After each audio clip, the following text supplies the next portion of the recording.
Dans la précédente vidéo, je vous ai parlé de ce qu'était l'aquarelle. Maintenant, parlons de tout ce qu'on peut vous proposer. Alors, je vous ai déjà parlé des godets, ça et des tubes, on reviendra dans une autre vidéo. Reste tout ce petit reste, si on peut dire. Alors, la première des choses, vous avez ce qu'on appelle les crayons aquarelles ou aquarellables. Moi, je fais une grande différence entre les crayons aquarelles et aquarellables. Je vais vous expliquer pourquoi.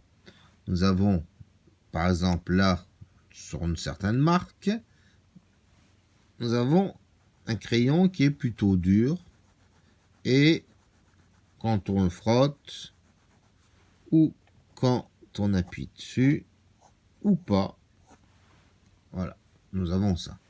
Nous avons là maintenant ce qu'on appelle un crayon aquarelle, ou moi je dirais de l'aquarelle en crayon. J'appuie un tout petit peu dessus, je frotte un tout petit peu, j'appuie un peu moins. Et maintenant, comme tout crayon aquarelle ou aquarellable, nous allons mettre de l'eau. On commence par le bas. Voilà. Donc là, vous voyez que les pigments se sont mélangés à l'eau. Et donc, mais nous avons encore quand même quelques traces.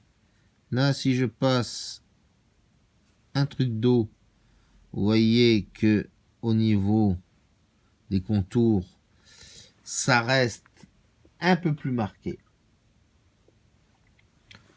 Je le fais ici. Donc là, crayon, plutôt aquarelle en crayon. Là, vous voyez que les traces se sont quasiment effacées.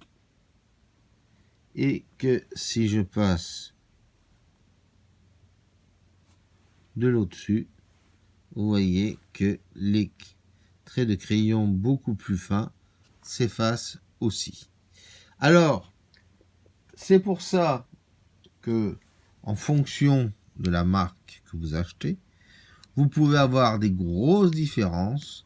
Vous pouvez même avoir des crayons qui est marqué aquarelle, mais qui gardent beaucoup de traces. Ça, c'est pareil. En lisant mes tests, je vous donnerai quelques explications, même si j'en ai pas beaucoup. C'est pas ma spécialité, les crayons aquarelles, même si j'ai fait quelques petites vidéos dessus. Donc, ça, c'est une première chose à avoir. Les crayons aquarelles, on va être aussi simple. C'est très facile à utiliser, surtout pour les débutants qui n'ont pas envie de trop s'aventurer dans tout ce qui est tube, etc. Niveau prix, c'est un peu kiff bourricot avec certains godets.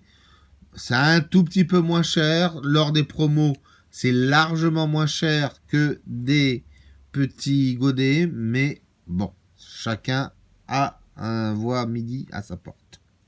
Dans le même style, nous avons les sticks. Les sticks, c'est quoi? C'est exactement la même chose que les crayons aquarelles, sauf qu'ils sont carrés et sont entre marquage et non marquage. Regardez, je mets une goutte d'eau. Et là, vous voyez, les pigments s'effacent quand même assez bien, même si il reste une légère trace. Donc, vous voyez, là, les deux, ils peuvent s'entendre suffisamment bien.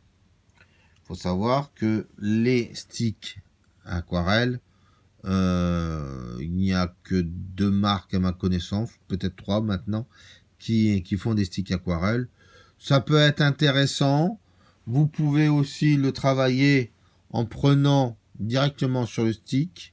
Vous pouvez faire comme si c'était des godets d'aquarelle et l'utiliser. Ça ne regarde que vous. Mais bon. Ensuite, nous avons le feutre aquarelle. Alors, le feutre aquarelle, c'est quoi? Donc, nous avons soit une grosse pointe, soit une pointe fine. En fonction du papier, attention, prenez bien cette chose dans votre tête, en fonction du papier, parce que ça ne marche pas sur tous les papiers.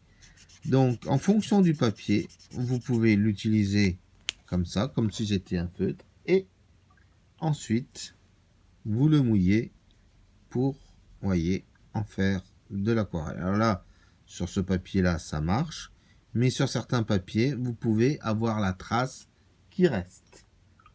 Donc, c'est très important de connaître ce petit détail technique parce que vous risquez d'être déçu à la fin. Il faut savoir qu'il y a eu d'autres marques de feutres aquarelles qui se sont créées.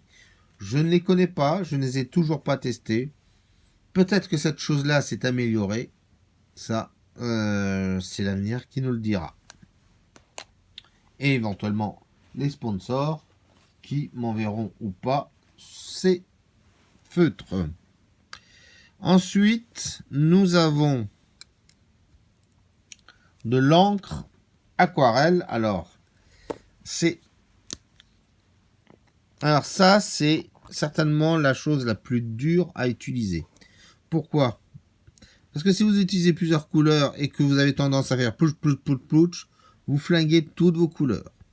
Ensuite, il vaut mieux prendre des petits godets, des petites choses pour prendre un type de couleur, faire vos mélanges ou même travailler vos couleurs. Après, si vous êtes suffisamment habitué, vous pouvez donc travailler vos couleurs. Et le privilège de l'encre aquarelle, c'est que non seulement elle est hyper lumineuse, elle est hyper présente d'une certaine façon, mais vous pouvez aussi la travailler comme de l'aquarelle. C'est-à-dire là, vous voyez, je viens de passer mon jus.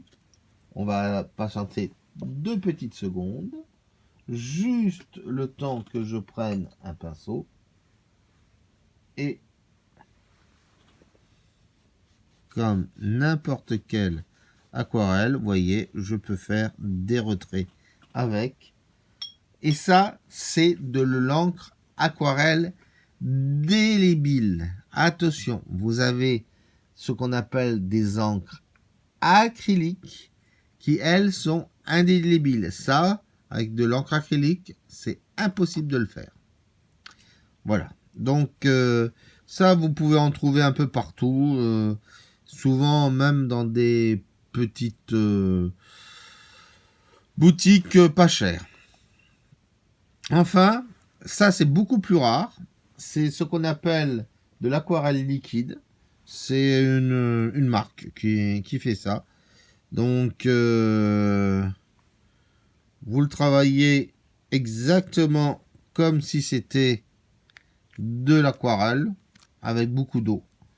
Mais en sachant qu'il y a une plus grande tenue de pigments. Mais ça reste, vous voyez, des tons très aquarelles. C'est rare. C'est un artisan qui fait ça. Vous ne pourrez pas le trouver partout, donc, mais il fallait quand même que je vous en parle pour dire oui, ça existe. Évidemment, nous arrivons aux godets et aux tubes. Les godets et les tubes, soyons clairs, c'est certainement la meilleure des aquarelles. Une nouvelle fois, certains préféreront le tube, d'autres préféreront le godet. Tout ça, ça dépend de l'utilisation que vous en faites. Personnellement, moi, je travaille avec des tubes. C'est pour ça aussi que j'ai créé la Manubox. Mais ça, on en reparlera un peu plus tard.